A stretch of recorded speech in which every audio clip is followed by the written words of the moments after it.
This is Internet Marketing.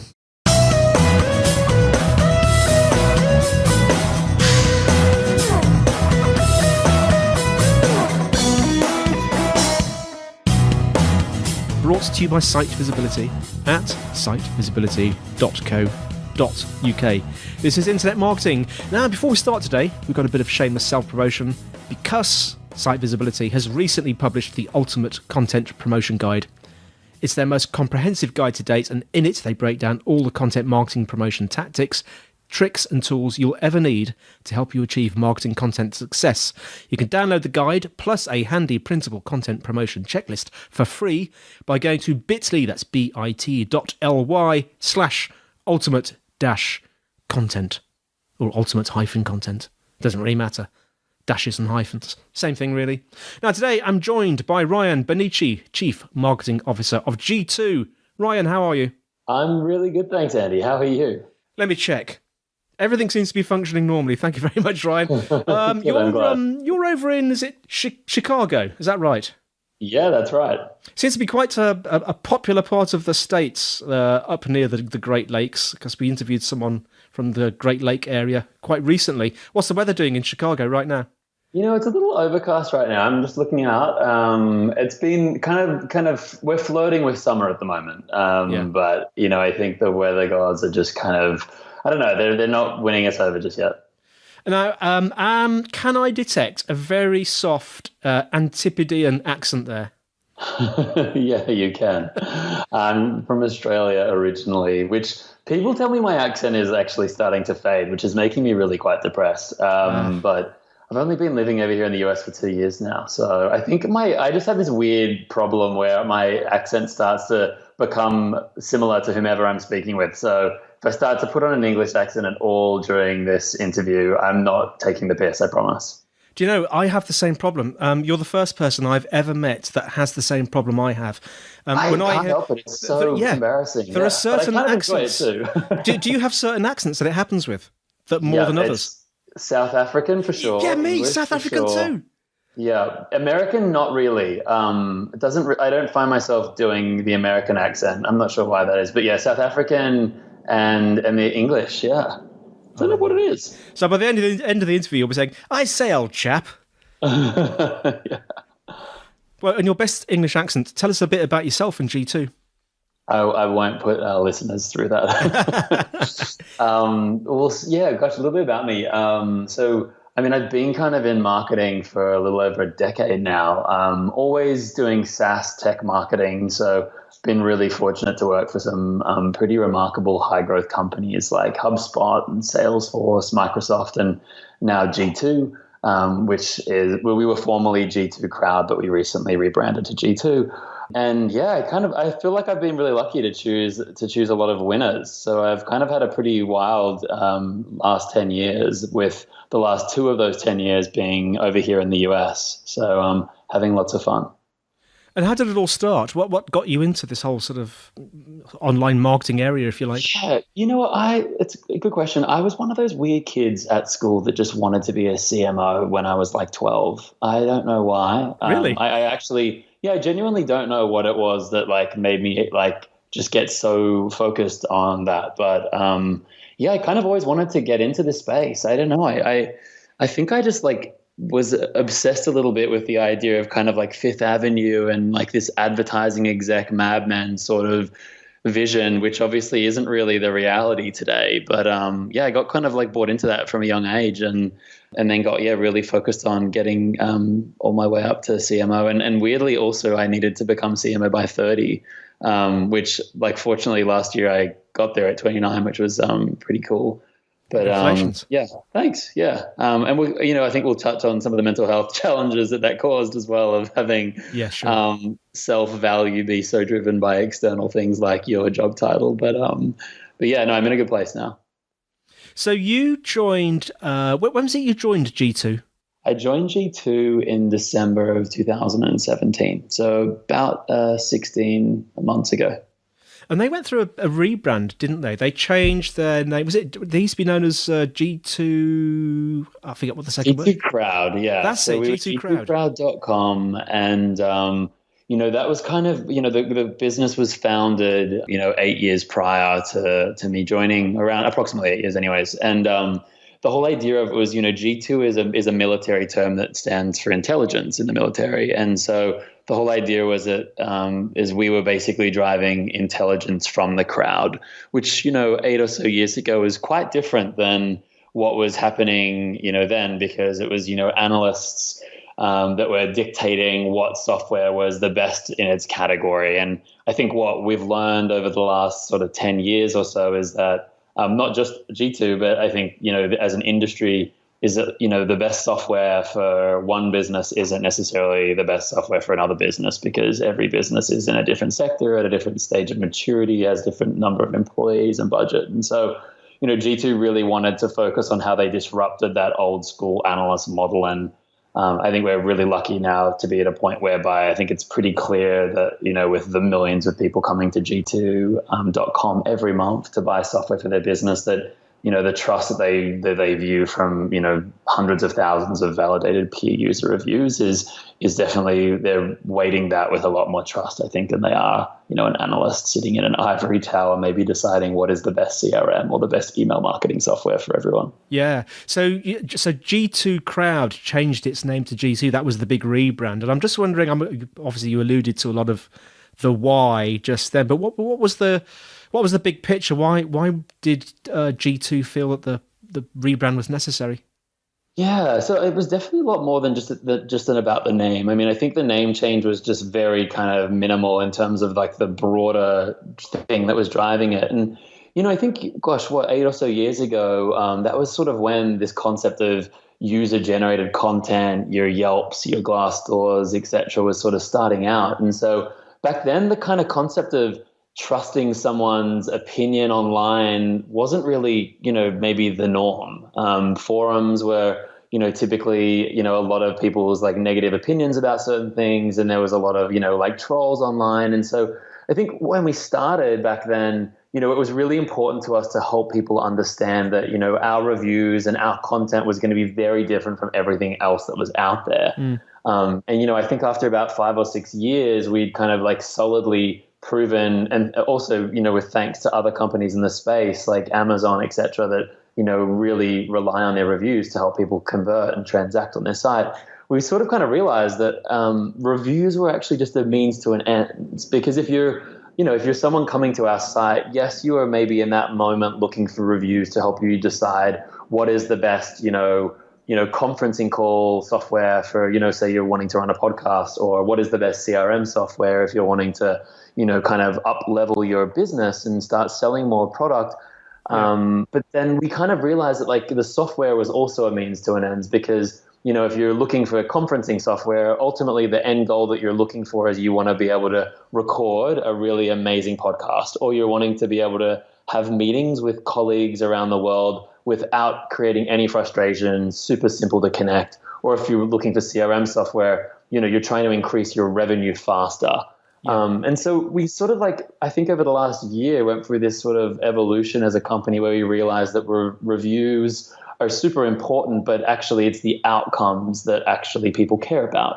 And so, it was kind of like we were going from being a product feature focused company where we were focusing on our features, which was the reviews, to kind of going, hey, what is like the solution that the features, the reviews provide? And the solution is, the software helps you grow your business faster or more efficiently, or close your books faster if it's accounting software. And so that was sort of like the genesis behind the rebrand. So it was kind of a lot deeper, and it really sort of helped us as a company really get, I guess, focused on the right things in terms of, what is our mission and vision. And so, we launched that rebrand at the start of this year, which also, was a new look and feel, a new logo, and, an updated name. And so, yeah, so far the response from, our customers and from the millions of people coming to our site every month has been really positive. And I think, if anyone's listening right now and they head over to G2.com, they'll see that the brand's a lot more approachable and fun now, which I think we were a little bit more kind of like buttoned up maybe previously, because,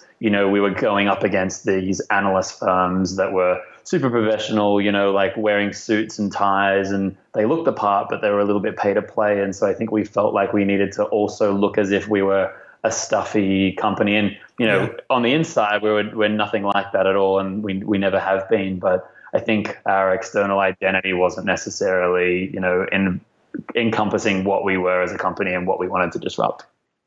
Now, a rollout of a rebrand isn't a trivial thing. You say you started at the beginning of the year, so we're now in April. So what took about 3 months, did it, to do?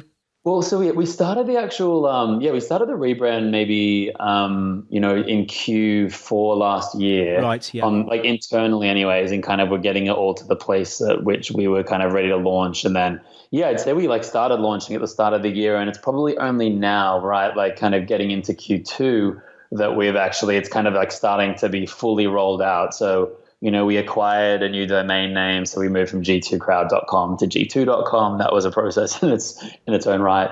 And then, obviously we're a marketplace, so we have, hundreds of thousands of pages on our site and lots of different things that needed to be updated. And we kind of went with a bit more of a progressive rollout approach. I think some companies that are maybe a little bit bigger don't want to have any remnants of the old brand on, their site or out there in the wild once their new brand goes live. And I think in an ideal world, that's how we would have liked to have done it. But I don't think if you're a smaller company like us, we're only 300 employees, which, isn't super small, but, we're still small enough where I think we're not going to kind of confuse people if we make a progressive change over the course of a few weeks or a month. So we're kind of at the final stages of that rollout, and that's been a really interesting process. I think if I've learned anything, it's more around the importance of the internal side of the rollout, getting your employees and people across the business bought into the why behind the rebrand. Yeah, sure. Buy-in. I think that's the case for whatever you're doing, right? If you're rolling out new software or a new database, I think you mentioned that you work in that space quite a bit. It's, that can be a pretty disruptive thing to a lot of people. So it's really important that they understand the really core roots of why that it's happening, so that, they can kind of, I guess, sympathize or empathize with the why of why you're making them do that. Right, so we talked about the rebrand. I'd like to just briefly talk about building teams, something we've talked on the show before about. And I quite like your notion of, you call them growth hacks, don't you? Because you came into G2, as you say, in 2017. Obviously, you had to build a team. So I'm interested in growth hacks. I'm also interested in hiring and what you look for in rockstar candidates. But let's talk about growth hacks first. What do you mean by growth hacks? Yeah, so I think I think that maybe might be a little bit of a controversial word. So maybe that's maybe not the best usage for it. Oh no, hack is a great word. I love hack. Well, I just feel kind of the term, growth hacker is a little bit overused, and it can mean a lot of different things. I think to me, when I think of kind of growth hacks, it's really all about how do I increase outputs in a certain way, right? And typically, I try and break everything down to there are inputs and there are outputs. And so growth hacks in my mind are typically things that help you with distribution, so getting in front of new audiences. So if you can widen the top of the funnel, then the bottom of the funnel, even if the conversion rates stay the same or decrease, there will still be more coming through. Or alternatively, right, a growth hack could be something within the funnel to help increase the velocity or the conversion between certain stages. And so I think for me, when I joined, one of the things that I realized really quickly where there was a massive opportunity for us to start to kind of augment conversion was around our blog. So, I think we, as a company, we're doing blogging in the way in which a lot of companies do it. And that was by selecting topics that we thought people wanted to hear about, that we thought were thought leadership, but we weren't actually sitting down and doing the due diligence and checking are people actually searching for these terms and validating content topics before a writer even sits down to put a word on paper. And so, we have a pretty rigorous process now. We have, the team now has grown from 5 marketers to 60 marketers in the last year and a half. So pretty crazy growth. And I think through that, we've also seen, our blog traffic grow to, 1.5 million monthly visitors a month from zero, from getting kind of this sort of process down pat with regard to our content marketing and our traffic growth strategy. So, I think that's, I guess, broadly how I think about growth. It's sort of, increasing numbers at a more than incremental rate. And then to your question, I think around kind of like hiring, I mean, Yeah. obviously growth hacks, come ultimately from the people you hire. And so I think I've just always had a philosophy, and I kind of, I think, like, credit my boss at HubSpot, Kip Bodnar, for this. But I think you hire slow and fire fast. So, I have had some roles that I've needed to hire for this year that I've maybe spent 9 months or more hiring for, and have maybe interviewed 100+ candidates. But, and I'll meet lots of like 8s and 9s out of 10. But I think, like, for some key roles, you really need to, wait and be patient, find the great person. And I think some of the things that I am looking for when I'm trying to find those great people is like, do they have a growth mindset? And so again, that kind of ties into like, can they then perform growth hacks? But a growth mindset for me is like someone that can show that they have grown something. It could be they've grown their Instagram followers, or they've grown conversion rates of an email newsletter that they need to send. And it's basically just like it showcases, I think, if you can look for that growth mindset, that people understand data and they can look at how they can, increase the conversion or increase like the rate of volume of something at a faster rate than others in the space that are just looking at like incremental improvements. So I don't know, hiring for a growth mindset has been something that's been really key, I think, for building out the G2 team, especially taking, 5 marketers and growing that to 60. And so, I think that a year on, we're in a really, really nice place now. And I think the results kind of show for themselves, which is nice. Yeah, amazing. And what about innovation? I mean, once you've got the team in place, I mean, how do you get to your team sort of doing amazing sort of disruptive marketing things? Yeah, that's like kind of the $1 million question. I mean, I think for me, one thing, like part of my hiring and when I'm onboarding team members is, I think I try and make it really clear to them that like the core parts of their job and my job even as well are probably not going to be the most fun parts of the job. So, if you're a demand gen marketer and it's your job to drive MQLs for the sales team, you setting up the demand gen funnels, the emails to then drive MQLs and, qualified leads for sales, that's kind of like the standard playbook, right? Yeah, there might be some little levers within that you can drive that are, innovative or different. But I think like if you can work out a really sustainable and consistent way to drive the metrics that you need to do in your role, I think like your goal really as an employee should be to work at how can you like do those and hit those targets as efficiently as possible, so that then you can free up time in your day to start to do the things that maybe like will fail, but like will potentially be far more successful than anything else. And, you can't really afford yourself the time to research and find new channels and new inputs or increase the conversion rates of some outputs if you're struggling to hit, your core metrics. So, we mentioned if you're a demand gen marketer, that metric might be MQLs. If you're an email marketer, you might be needing to drive a certain amount of open rates or clicks through an email, or ultimately revenue through a landing page via an email channel. But doing the core part of your job, and even like, if I think of the core part of my jobs is like, hiring and managing the team, like they're things that I get pleasure from. But, if I'm in flow and I'm in a really amazing zone where I'm just loving life, like it's rarely when I'm doing just those things. It's typically when I've freed up time in my calendar to start to research and connect with other marketers to find what is it that they're doing that's working really well for them, and then I can try that. So I guess long story short, I think I try and kind of like foster, I guess, a bit of a team culture whereby people understand that like the core things that they may need to do to hit their goals might not be the funnest thing. So let's work out how to like do that in the most efficient way possible, so that we can then free up time to then try maybe riskier strategies that maybe fail, 4 out of 5 times, but that one time that they don't, you get massive success. And I think, I've been lucky at HubSpot and at Salesforce and at G2 to be able to have had really successful teams that are really good at hitting their goals, which has then freed all of us up to then start to do more creative things.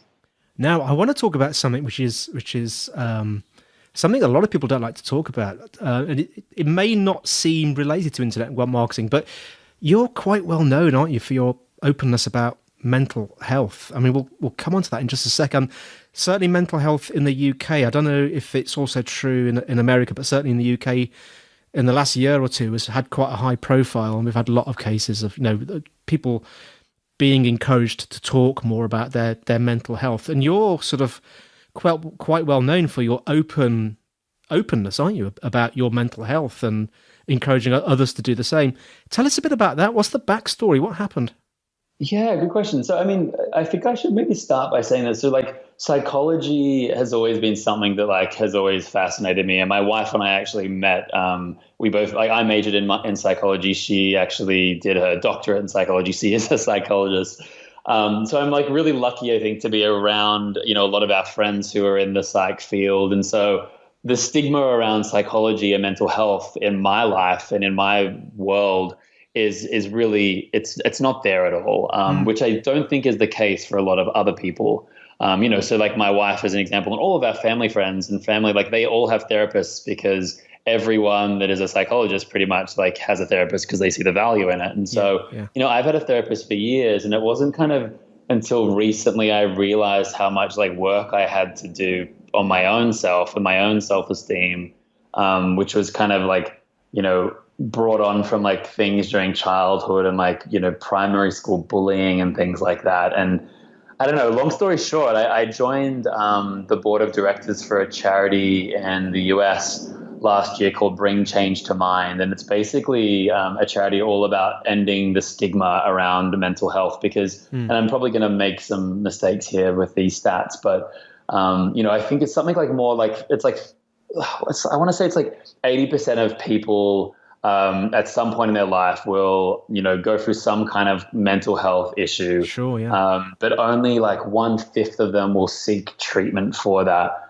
And the scariest thing as well is that like they'll seek treatment. Typically the average time from like when someone has onset of depression or, any other kind of sort of mental health issue, the average time for them to get help is 10 years, which is insane. Wow. And that was actually almost like accurate for me as well. And so after joining, the board of this charity, and the charity was started by the actress Glenn Close because she had some, close people in her family that had bipolar and a few other things. And so I don't know, I joined that charity last year because it was something that I was passionate about, and it kind of like helped me get the courage to actually start sharing some of my own challenges around like the depression that I had struggled with and anxiety that I had struggled with through work that I'd never really shared with people and people wouldn't have known about. And it was interesting. I didn't think it was that big of a deal. Like I wrote an op-ed in the World Economic Forum as well as, for CNBC and Psychology Today. I did a few different pieces recently, which, if anyone wants to read and just learn about my deepest and darkest secrets, they can feel free to just Google my name and read that. But, that kind of, I think also weirdly in an amazing way opened up this dialogue between me and my team and people at my company and in the industry, whereby people just started like flooding in, whether it was like on Instagram DMs or Twitter DMs or emails, and starting to share the challenges that they had faced with mental health and anxiety in the workplace. And I don't know, it was really kind of beautiful actually, because it was interesting to see so many really successful people that I would have never in a million years have like guessed had any challenges at all. There's almost like this bizarre kind of correlation I seem to see between like people that like are really successful publicly and some form of like mental health kind of condition. And I think for me anyways, it was definitely, I was sort of like looking externally to my career and to my job to sort of like create value and help me feel like, my self-esteem was there. And I was sort of placing a lot of things externally, and, I'm still working on like learning how to not do that as much. But it was a really kind of interesting thing. And I'm really happy that I sort of opened up about that. And it's been a fun journey so far. It's amazing. You just mentioned there that when you sort of became more public about what was going on and you put various your experiences out there.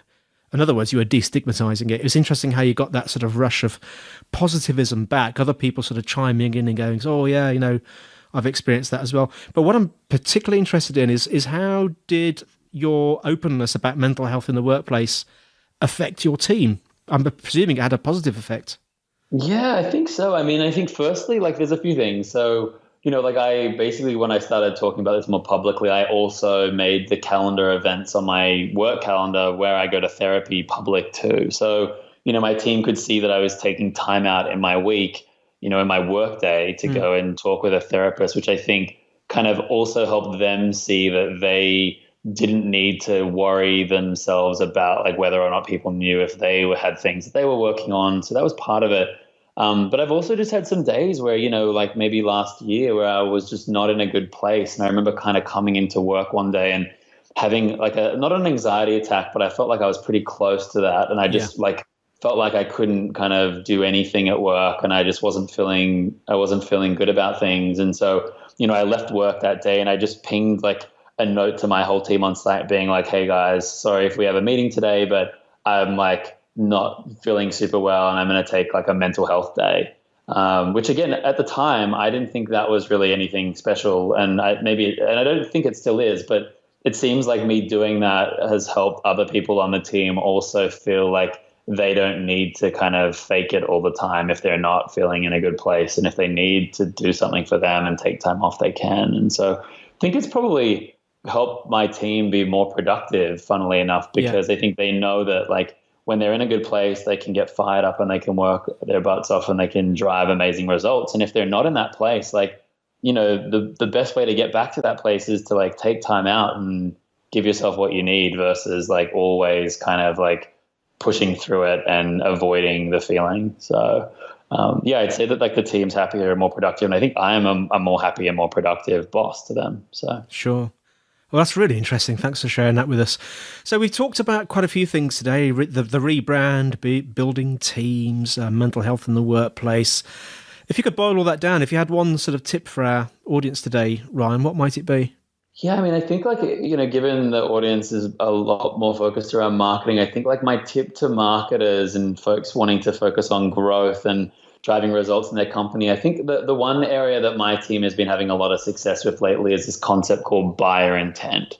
And so I think it's kind of like a newer growth hack in the demand gen world. And it's based with this idea about like knowing what companies are in, like showing intention to buy versus actually like coming to your website and filling out a lead form is a far stronger predictor of sales and revenue and marketing success and sales success. And so, our team's been doing a lot of work around how do we get these buyer intent signals to sales, and we've been creating a lot of content around it. And so I'd say like to anyone out there listening and wanting to like, push their marketing or their sales of their business to the next level, I would say Google buyer intent. It's this new kind of thing. I think it's like it's like lead generation 2.0. And so that's to me like a big tip for marketers. And I think, on the personal front, I would say, for anyone out there that's kind of listening and, has had challenges with mental health or sometimes feels like they're burning out from work, speak to your boss about it or tell them that you need to take a few days off for,